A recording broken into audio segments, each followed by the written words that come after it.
In the modern day and age, wondrous forms of interactive design surrounds us. An increasing method is seen throughout digital devices, on the go or in certain locations. In this short documentary, I will go through the development, innovations, and what the future will hold for interactive design.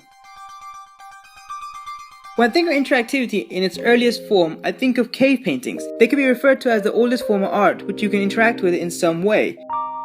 Let's fast forward to the near present, where with innovations of computers, development of technology has given us other forms of interactivity than game controllers, joysticks, or the most ancient of them all, keyboards.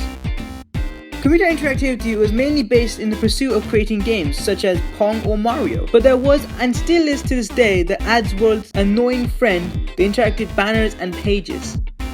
One company that we know all too well gave us the product that started to move away from buttons and controllers. This is the Nintendo Wii. It was released in 2006 between the months of November and December periods of the same year. The Wii competed with the two biggest name companies, the Xbox 360 and the PlayStation 3. The Wii targeted the family demographic unlike the other two, and the Wii encouraged people to move and exercise, which made it an instant hit around the world.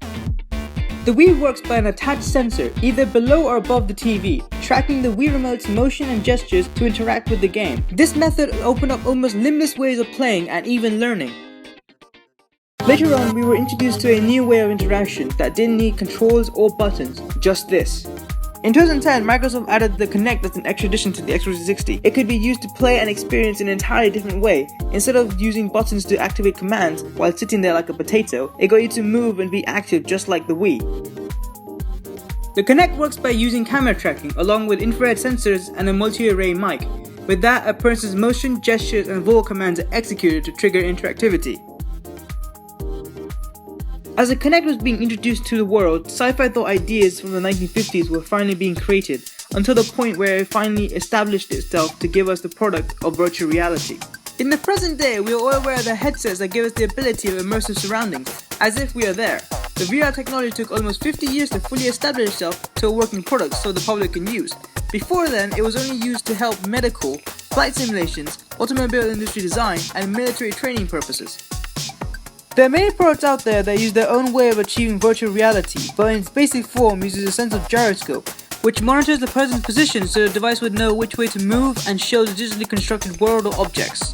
The future of interactivity is heading to a somewhat 3D digital space, without using buttons but rather touch-based interfaces.